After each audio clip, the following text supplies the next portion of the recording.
E aí galera, tudo bem com vocês? Não é segredo pra ninguém que o Cruzeiro vive uma situação muito complicada no Campeonato Brasileiro e querendo ou não já é hora sim da gente fazer as contas aí dos resultados necessários para o Cruzeiro conseguir evitar o rebaixamento. Então a partir de sugestões de alguns inscritos aí que pediram para fazer uma espécie de projeção do Cruzeiro aí nessas 18 rodadas finais do campeonato, vou fazer isso agora. Eu usei o simulador do Globoesporte.com, inclusive vou deixar o link dele aqui na descrição do vídeo. Quem quiser pode ir lá fazer a sua simulação também. E vou fazer isso rodada a rodada, colocando resultados que eu considero prováveis. É lógico, né? Dependesse de mim, o Cruzeiro ganharia os 18 jogos, inclusive brigaria ali por Libertadores. Mas a gente sabe que a situação não é assim, o momento do Cruzeiro é muito ruim, e a partir disso eu acredito que a gente já pode tirar algumas conclusões de quais seriam os jogos mais importantes para o Cruzeiro conseguir a manutenção na Série A. Começando aí por essa 21ª rodada, que o Cruzeiro pega o Ceará fora de casa, eu fiz a simulação aqui de todo o campeonato, até para que na reta final a gente consiga achar uma classificação prevista, uma nota de corte para rebaixamento, Libertadores, enfim. Nesse confronto com o Ceará, até pela força que esse adversário tem quando joga em casa, eu entendo que o resultado mais provável é um empate. Já na rodada seguinte contra o Goiás fora de casa, esse é um duelo que eu acho que o Cruzeiro tem obrigação de vencer, porque o Goiás é um time tecnicamente muito frágil, até conseguiu recentemente alguns bons resultados dentro de casa, mas o Serra Dourada é um campo que proporciona um bom futebol, não tem a mesma pressão que é jogar no Castelão contra o Ceará, por exemplo, né? A torcida do Goiás não é tão grande nem tão presente assim, e eu entendo que esse é um confronto que o Cruzeiro não pode sonhar em perder e de preferência não deve perder ponto nenhum, porque tecnicamente, apesar das nossas limitações, dá para ganhar sim. Rodada seguinte, o Cruzeiro recebe o Inter no Mineirão. É lógico que a gente quer a vitória, o Cruzeiro tem condição de ganhar essa partida, mas eu acho que pela qualidade do adversário, o empate é mais provável. E na 24ª rodada a gente encara o Fluminense. É confronto direto entre times que estão lutando contra o rebaixamento, e eu entendo que o Cruzeiro tem obrigação de vencer o Fluminense de qualquer jeito dentro de casa, porque vai ser um duelo chave aí, pensando realmente em quem vai conseguir se livrar da Série B. Na 25ª rodada, mais um confronto direto, dessa vez contra o Chapecoense fora de casa, e eu entendo que o Cruzeiro precisa recuperar os 3 pontos que perdeu para a mesma Chape no Independência, e pela fragilidade do adversário, esse é um jogo que a gente tem sim condição de vencer. É claro que não vai ser fácil, a Chapecoense é um time forte em casa, consegue amarrar muito bem a partida, mas o Cruzeiro já perdeu ponto demais, inclusive para esse adversário, e esse é o tipo de duelo que você tem que se impor e conseguir os 3 pontos. 26ª rodada, mais um adversário complicado em casa, o São Paulo, né, uma asa negra do Cruzeiro historicamente. Claro que temos condição de vencer, mas também temos condição de perder, né? Vamos ser realistas, até por isso eu entendo que o empate é mais provável aqui. E na 27ª rodada contra o Corinthians na Arena Corinthians, eu entendo que o resultado mais provável é a derrota. Nesse momento é muito difícil pensar no Cruzeiro conseguindo trazer pontos de lá, muito menos os 3. Aí na 28ª rodada, enfrentar o Fortaleza em casa. Obrigação de vitória, sem papo, sem conversa, sem desculpa, é fazer os 3 pontos e de preferência sem sofrer muito, mas o essencial é conquistar a vitória, não podemos dar mais sopa pro azar. Na 29ª rodada contra o Botafogo no Engenhão, acho um jogo complicado. O Botafogo é um time chatinho de se jogar contra, e até pelo histórico recente entre os clubes, eu entendo que o empate é o resultado mais possível. E aí, 30ª rodada, voltando a jogar em casa, dessa vez contra o Bahia, entendo que a vitória é obrigação. O Bahia faz um belo campeonato brasileiro, tem qualidade, mas o Cruzeiro não pode perder mais pontos dentro de casa, especialmente quando enfrentar adversários que tecnicamente não são melhores que a gente. Na 31ª rodada, enfrentar o Atlético Paranaense fora de casa, eu acho que a derrota é o mais provável. O Furacão é muito forte jogando na Arena da Baixada. E na 32ª rodada a gente tem o outro Atlético, o Mineiro, clássico local. É lógico que a gente quer muito ganhar esse jogo, mas eu enxergo um empate como resultado mais provável, até pela tradicional igualdade de forças que tem em todo clássico, né? Costumam ser jogos muito equilibrados. Na 33ª rodada a gente recebe o Avaí, é outro jogo que eu acho que temos obrigação de vencer, não tem desculpa nenhuma pro Cruzeiro não fazer 3 pontos aqui, até porque na 34ª rodada vamos enfrentar o Santos na Vila Belmiro, e é um jogo muito complicado. Acho que o Santos é o favorito e deve ganhar esse jogo. Já na 35ª rodada a gente recebe o CSA em casa, mais um jogo que o Cruzeiro tem obrigação de vencer. Hoje o CSA tá até na frente do Cruzeiro na classificação, mas é uma partida que eu acho que não há desculpa pra gente não fazer os 3 pontos. Na 36ª rodada vamos pegar o Vasco fora de casa em São Januário, um lugar muito difícil de se jogar contra. Eu acho que dá pro Cruzeiro trazer um empate. Já na 37ª rodada contra o Grêmio fora de casa, sendo realistas, né, o favorito é o Grêmio, que deve estar ali brigando por Libertadores. Acho que o Grêmio vencerá. E na última rodada, Cruzeiro e Palmeiras no Mineirão, um jogo que provavelmente o Palmeiras estará na luta pelo título. E eu coloquei o empate como resultado mais provável, mas é um jogo que pode pender para qualquer lado. Beleza, feito esse lero-lero todo, como ficaria então a classificação final do Campeonato Brasileiro de acordo com essa previsão minha, que coloquei aí todos os resultados,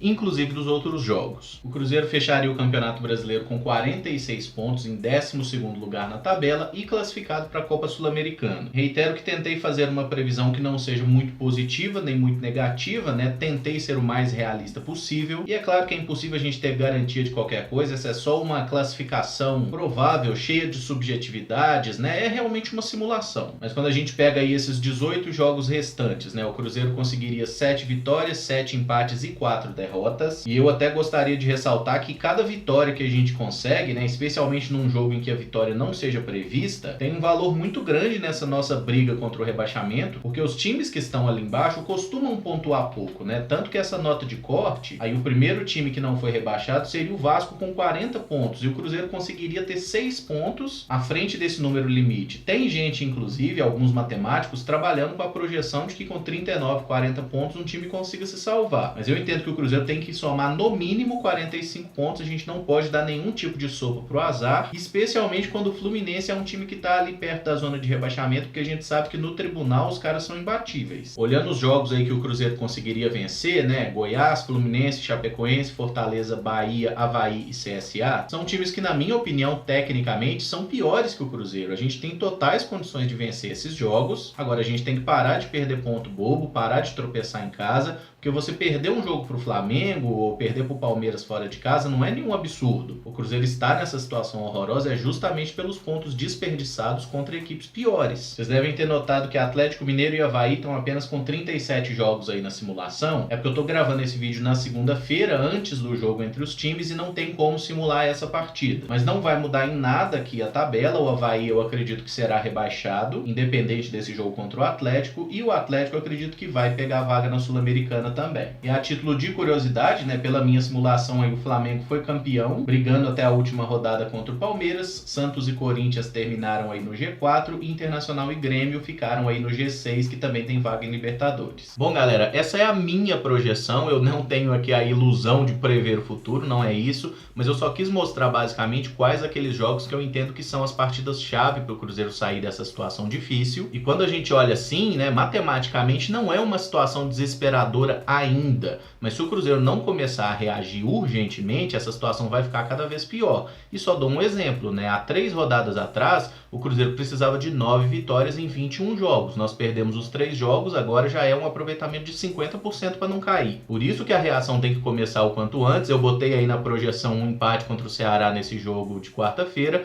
mas é claro que se a gente conseguir uma vitória, já é aí pelo menos uma folguinha a mais que a gente consegue, ou um respiro a mais. Convido vocês também a usar aí o simulador e deixar nos comentários qual seria a sua projeção, né? Como você imagina que o Cruzeiro vai terminar esse Campeonato Brasileiro, pontuação, lugar na tabela, e também como curiosidade, quem foi o campeão, quem foram os rebaixados, enfim. Os times que eu coloquei aí como Z4, né, Goiás, Chapecoense, CSA e Avaí, é porque eu realmente entendo que são tecnicamente os times mais fracos desse Campeonato Brasileiro. Agora tá na hora do Cruzeiro entrar em campo, ganhar os jogos e provar que tem qualidade, né? Porque um elenco de mais de 15 milhões e em 20 jogos até o momento ganhou só 4 no Campeonato Brasileiro é uma coisa inaceitável. Mas façam aí suas simulações, comentem também no vídeo e se gostou, deixa o like e se inscreve no canal caso ainda não seja inscrito, beleza? Muito obrigado por acompanhar, um abraço e até o próximo vídeo. Valeu!